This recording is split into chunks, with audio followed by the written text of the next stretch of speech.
One. Hello, I'm Nancy Smith Mattox on WYTV7 in Charlotte, broadcasting on Shine Your Light Radio Ministry in Little Rock, Arkansas. So happy to be here today. Just a lot of great things happening. And also, I'd just like to send a quick prayer out to the Bahamas, the people in the Bahamas, and the devastation that's happened. And we all need to be saying our prayers for that part of the world. So it was really devastation. WYTV7 is a nonprofit, and we do a lot of community work in Charlotte, North Carolina. We do literacy, financial literacy, as well as literacy for the children. We do a lot of community efforts there. Shine Your Light is a radio show that allows people to come on, and I interview them, and I allow them to shine their light in the world. We have a global network of people that tune into our broadcasts. It's really, really exciting that, and I'm thankful that God has led me to do this, where I can let everyone shine their light and let their what they want to talk about be known in the world. So we have a really exciting guest tonight. I'm very excited to have him. He's from South Carolina. His name is Tony Wright. He is the Chief Executive Officer and the founder of CIA Media Network. So we're going to be talking a little bit about how he got where he was and how he handles what his business is about. And y'all listen real close. And if you have any questions, we'll leave a way for you to contact him at the end of the show. So let's go on further. Mr. Tony, tell us a little bit about yourself. Well, good afternoon, Nancy. How are you? Wonderful. Okay. Well, I mean, a little bit about me. I'm a little small guy, I feel, from South Carolina. But I have a big passion for what God has given me as a gift and what God has done for me in my life. And, I don't mind sharing it with people, whoever I come in contact with. It doesn't matter who it is. God has always been telling all his children to, most importantly, to shine your light, actually, wherever you are, and increase his favor wherever you can go. So yeah, a little bit about me is, that's how I got started. I got started when God spared my mom to give birth to me over 30 plus years ago. And if you knew, part of the story, I was born premature, wasn't supposed to live. My birthday's in February. I was supposed to be born in April. So, and my mom almost died giving birth to me. But, God spared both of our lives, because my mother is still in my life to this day. And both my parents are. And God gave something special to me even back then, even when I didn't really know what that special thing was. But he created me to do something special even on that day. And I've been, hopefully pleasing him enough to say I'm maximizing that potential every single time I'm able to present myself to the world. Well, you please God, that's for sure. And isn't that what we're all about? As long as we continue to help people and do the right thing, we make our God very happy. Have you always been in South Carolina? Yes and no. So one of the reasons why I say that is because I served in the military for approximately five years. And within that 5-year tender, obviously the military, you don't get a choice where you're going to move to, but I've moved around. I've lived in Italy, I've lived in Korea, I've lived in Germany, and then I came back to the United States. But my mailing address has always said South Carolina because my parents has always lived here my entire life. Well, isn't that wonderful? And thank you so much, sir, for your service. It's a thankless job right now, being in the military, as far as I'm concerned. But y'all still buck up, and you still protect us and protect our country and protect our liberties. So I think that's just absolutely fantastic. So thank you for your service. And it probably gave you a chance to travel around as a young man, which was probably pretty nice too, wasn't it? Yes, ma'am. A lot of times when I was traveling, obviously, the cliche says you get to meet a lot of interesting people from a lot of interesting places, but it is really true. I got to meet a lot of great people, and I'm still bonded to some of those people I've served with to this day. We don't just talk about, when they say old times in the Army. We also talk about other things as well, to be able to just be able to get more. I mean, right now in the military side, as a veteran, one of the biggest things I do as a veteran is I give back. I help the homeless out. A lot of people say, well, why do I do that? Why do I just help the homeless individuals, or why do you only help homeless veterans? I tell people because we're all one check away of being homeless ourselves. And one of the reasons why I do that is because I know a lot of veterans that are homeless, and for those veterans who are homeless, it's hard for them to actually tell themselves that they're going to want to, get that help from someone. It's hard for them sometimes to say, I'm going to be vulnerable enough to get that, because some companies, not all, but some organizations get the help from someone, but what they won't do is once they get the help from somebody, they're going to glorify that person that they got the help from, the organization does. And for me, I know how that feels. I wouldn't want them to feel that way. I wouldn't want them to get that situation happen to them. So a lot of times what I like to do, or what I do, is I'm still out in the streets, every Friday, no matter where I'm at. But right now it's in Greenville, South Carolina, and I'm out giving, nothing major, but it's something big for those who don't have, is a sandwich, some chips, and water. And we just go out there and feed those guys. And some of them, we ask them obviously first if they don't mind if we pray for them, because I know some of them are homeless, but then as a veteran, but then some of them are just had bad times or had bad situations, because what some people don't realize is that some of the shelters won't accept men. Some of the shelters will only accept women and children, and that's cool. But then at the same time, some of those men need somewhere to stay too.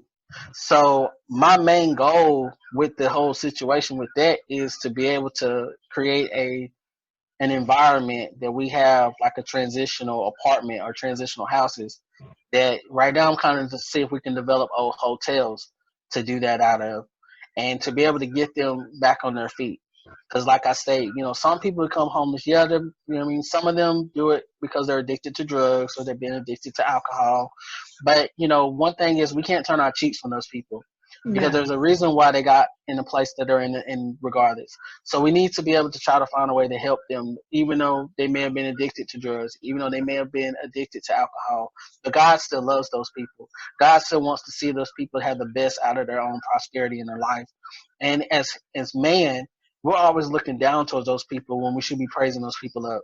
So one of the biggest things that I do is I always make sure that I think about, that could be me on these streets. That could be my father. That could be my mother. That could be, someone that knows me or that I know them on a personal level that could be on these streets. And the question will be, are they willing to help me? Or am I Well, willing to not have that help? You have to ask yourself that question, or you should. Let me rephrase that. You should ask yourself that question. you know what? By the grace of God, it could be any of us if you think about it. And you were a team leader in the military, and your leadership skills are really coming out.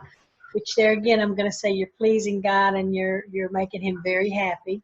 WYTV 7 donated 100 care packages in the winter to the homeless, and that's just some of the things that we do in our community. We take things for granted, and we take some of the things for granted. I'm sure all of us do that have something. And to give it to the homeless was a great campaign for us at WYTV 7. And that's why I'm so happy that I'm associated with WYTV 7, as well as Shine Your Light radio ministry that God gave me. But I'm really excited to hear about what you're doing, and that really makes me happy, because you know what, we're all tasked to help each other. I mean, one of the great commands is to go out into the world and help people, and that's Amen. exactly what you're trying to do. What WYTV 7's done, what I've done all my life is help people. So that's really exciting. Let's change gears a little bit. Let's talk a little bit about CIA Media. And CIA stands for Christ in Action, which I Yes, ma'am. love that. I absolutely love that. Let's talk a little bit about that and how you started that and how that came about. Okay. Christ in Action got started. technically back in 2014. So if I got when I say the story, I gotta say it right. So 2014, I was going to graduate from college. My goal was to work, obviously, in the media and production industry. Where we live at in South Carolina is one of the top 50 DBA markets in the United States of America. Um, but the problem that I found was if you want to work in news. Well, me personally, I wasn't a big news guy. I mean, don't get me wrong. I mean, I love the people who work in news, but it just wasn't my kind of cup of tea. So I went ahead and was studying, finishing up school. I tell every young person, getting a job in your field when you graduate is the toughest part of going to school. And and so for me, um, I was out cleaning my apartment one day. I was already working somewhere else, but hadn't graduated yet. And I was interning at a station locally here in South Carolina, called 95.3 WYPJ. And when I was interning there, we were changing management. And at the time, I didn't know what I was going to do. I had a show that came on every Friday, me and a partner of mine, every Friday from 12 to 1. It was called Lunchtime with Petey Pat and T Wright. And when the show did really well, we played a lot of upbeat type of stuff. It wasn't all Christian related like I do now, but it was a lot of stuff that we were hearing in the club when we were going to the club back then and all that stuff. So a lot of people knew who we were, and and we did really well with that. But when the new management came in, they said they wanted to get rid of our show. They didn't want us to keep our show anymore. So at that time, I was trying to figure out what I'm going to do when I graduate, because, like I said, the hardest part of graduating from college is to get a job in it. And knowing that I didn't want to start working in news, it was really hard to try to figure it out because that's it. You're not going to really get an opportunity to do many other things. And I went ahead and I was cleaning my apartment that day, like I said, and I got a Facebook message from somebody I didn't know, but I knew her boyfriend. But I didn't. But she didn't know I did. But she didn't know that I knew her boyfriend. So she was sending me a message saying, "Hey, do I live at this specific address?" And I was like, "Yeah." I thought I was being spam actually because we get a lot of those on Facebook now. But this is a few years ago. We were still getting them back then. And she said, "Hey, well, I got some of your mail sent to my house." And I was like, "My mail?" And I said, okay, well, I'm coming to Seneca, the area in South Carolina where it was getting sent to us. I'm coming to Seneca later on that day to go do some work at my church. And I'll come and, come get the mail, because most people, when you get mail that's not yours, most likely you just throw it away. Yeah. You're not going to keep it, So for me, I said, all right, cool. I'll come and get it. And when I came and got the mail, it was a letter addressed to me. Now, what's weird how God set you up a blessing, but the enemy tried to block it, is this mailing address has no way that it should have made it to Seneca. And the reason why I say that is because my parents live in Seneca. It did not have their address on it. Not goodness. It did not have a P.O. Box Seneca address on it. It literally had my Easley, South Carolina address on it, which is about 17 and a half miles away from where this young lady lived. And I was like, how do you get this? How do you get this mail and you can't get the mail because of the name? I was like, how do you get this? So make a long story short, but I know we're on a show, is that I opened up the letter, and even to this day, it gives me goosebumps. And I used to cry about it a lot because that's how I know how much God really wanted to see me succeed in what I was doing. Because it was an unclosed check for about $17,000. Oh my gosh. And I was like, I wanted to start my own company, right? I wanted to do, what I'm doing now, but I didn't have the resources. I don't come from a very wealthy family. I had some really bad identity theft stuff happen, so my credit was kind of shot at one point in time, and it took me some time to get it rebuilt.